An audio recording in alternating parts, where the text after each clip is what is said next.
aquilo que essa pandemia traz em todas as áreas afeta também a educação, né? Que é a questão da desigualdade social desse país e que afeta as possibilidades de aprendizado de um grande grupo da sociedade, que são os nossos alunos, né? Então, eu percebo que muitos dos meus alunos na escola pública não têm acesso à internet e a nossa situação fica muito prejudicada no que diz respeito à aprendizagem deles, né? Quando a gente pensava assim, vamos fazer ensino, né, aulas online, aí a gente pensa, vou enviar sugestões de filmes, documentários, até jogos, né, para os adolescentes. Aí, essa expectativa. A realidade é, muitos não têm, né, internet boa, principalmente a questão do fundamental, às vezes o celular é compartilhado com os irmãos, ou o pai e a mãe levam o celular, né, no trabalho, o aluno fica sem o celular e tem que fazer as atividades na hora, né, que os pais estão em casa. A realidade dos meus alunos não é uma realidade dessa que nós estamos tendo aqui, né, de ter um espaço físico, né, para que eles possam trabalhar, de ter essa tranquilidade que nós estamos tendo aqui. Muitos têm que cuidar dos irmãos, têm que ajudar a família em casa. E aí eu pensava, como que eu vou atingir esses alunos, né, que não têm acesso à internet, né? E aí as escolas, elas estão promovendo a impressão de material, que também me preocupa, porque os alunos, os pais, eles têm que ir até as escolas para buscar esses materiais, né? Então, numa questão que nós estamos em afastamento social, né, é perigoso, né, para a família. O fato de a gente estar pegando essas atividades para corrigir também me deixa preocupada. Por exemplo, eu tô com uma pilha para corrigir, que eu coloquei ali fora de casa, dentro de uma caixa. Eu peguei faz 2 semanas e eu ainda não mexi nela, porque é o medo, sei lá, a gente não conhece o vírus ainda, o medo de um contágio. E com os alunos que não têm acesso, que é o caso de vários alunos dessa escola, numa área vulnerável, ou não tem acesso, ou tem uma ferramenta que não suporta, enfim, o peso das atividades, né, questões tecnológicas. Eu basicamente estou sem contato, tive contato apenas quando realizei um trabalho social, que eu acabei encontrando com alguns deles mais para o início da pandemia. E tem os alunos que têm acesso à internet. Mas aí é que está o problema. Porque a nossa internet em casa, e principalmente desses alunos, ela servia para quê? Para ver Netflix, para jogar joguinho, para WhatsApp, Instagram e Facebook.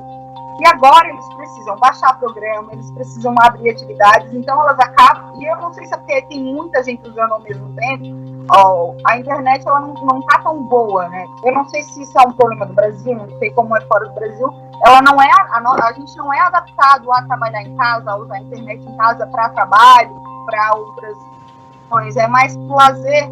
Então, está se tornando um trabalho remoto também para quem tem acesso à internet. Você precisa organizar, planejar atividades a serem destinadas por estudante que não tem acesso, então você precisa pensar no material, num formato impresso, e a gente ainda tem o nosso diário online, que é a ferramenta oficial do professor e do Estado, em que o Estado vai reconhecer a validação dessas aulas, dessas horas, dessas 800 horas, pela quantidade de informações que você posta nesses espaços, nessas ferramentas, né, nesses diferentes lugares.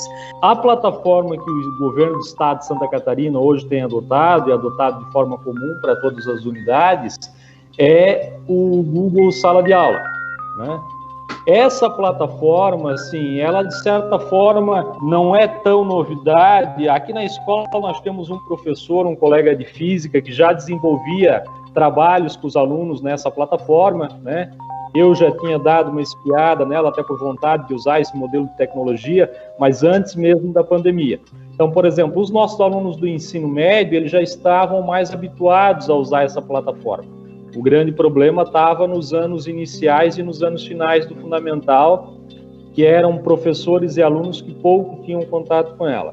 Então, a gente já vinha trazendo uma agenda eletrônica, que agora muitas escolas usam, que é o Clip Escola, que é um aplicativo.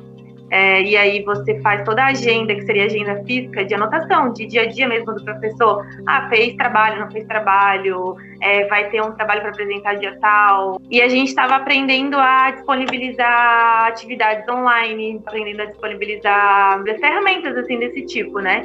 E com essa plataforma, a gente acabou condensando toda essa questão da pandemia nessa plataforma. Então, assim, nisso foi positivo porque a gente tinha um caminho. Mas, assim, nenhum dos professores estava preparado para fazer gravação de aula, nenhum dos professores estava preparado para ter equipamento em casa, para mudança de quantidade de horas trabalhadas, né? Já entra na questão pessoal, porque você é obrigado a botar a sua cara ali numa plataforma onde outras pessoas podem acessar, e aí, né, a sua imagem tá ali, aí começa o confronto de imagem, e olhar para mim em vídeo foi muito difícil, assim, para me adaptar com isso. E essa questão também da gente se superar com relação à timidez. Eu, por exemplo, nunca pensei que ia gravar uma videoaula, e hoje eu estou fazendo isso, estou fazendo o Meet, que é as reuniões, né, os encontros online com os alunos, para ajudá-los, né, mas tudo isso pensando no aprendizado aí do aluno. Assistindo algumas gravações que os alunos me mandaram de um trabalho que a gente estava desenvolvendo com uma turma, então eles fazendo a postagem do vídeo, o mapinha aparecia, saía da tela, aparecia o recorte do estado, a figura da paisagem, e eu até pensando comigo mesmo, eles estão muito melhores do que eu, né? Eu não consigo editar um vídeo com todas aquelas características. Então, eu acho que é uma coisa bacana porque ela tira um pouquinho essa nossa, às vezes, arrogância intelectual, né? Ela nos consegue nos colocar na condição bastante daquele que não sabe. E essa humildade também eu acho que é fundamental para esse nosso processo de ensino-aprendizagem. A formação que nos foi oferecida a toque de caixa em abril foi uma formação bastante tecnicista, de ensinar o professor a utilizar a ferramenta. Como você abre um documento, como você faz um formulário, e a discussão pedagógica, e as políticas educacionais, e como a gente poderia pensar o ensino de história num contexto da pandemia. Um outro ponto também que me parece que se coloca como um desafio é a questão dos estudantes mesmo, assim, né? Eu tenho essa real dificuldade, 20 anos trabalhando no chão da sala de aula, com pouquíssimos recursos, né? Eu sou uma professora que me fiz no quadro e no giz, e ter que lidar com esse distanciamento, ter que lidar com essa distância do aluno tem sido uma coisa bastante desafiadora, porque mesmo que eu consiga interagir com alguns virtualmente, porque não é a realidade de todos, eu tenho estudantes que eu não sei nem onde estão. E agora, particularmente, somado a tudo isso, existem os componentes tecnológicos, que nós não estávamos habituados, porque aqui cabe uma denúncia. A educação básica, especialmente nas escolas públicas, na sua maioria, não estão instrumentalizadas com tecnologias que são muitas vezes anunciadas em termos propagandísticos, mas que na prática não acontecem. A escola em que eu trabalho, onde está o novo ensino médio, né, o que a gente chama de NEM, é uma escola que, para acessar a internet, é quase uma labuta, né? Então, é preciso dizer isso, né? O professor não foi capacitado em termos de formação para estar tendo esse contato com as tecnologias. E além disso, tem a questão das salas de informática, né? O Estado, na verdade, já há alguns anos, ele tirou o professor de informática da escola. Se tivesse esse professor, o próprio professor teria o seu trabalho facilitado agora, e muitos desses alunos já teriam noções de como utilizar essas plataformas. E agora vão ter que trazer esse professor de volta para a escola.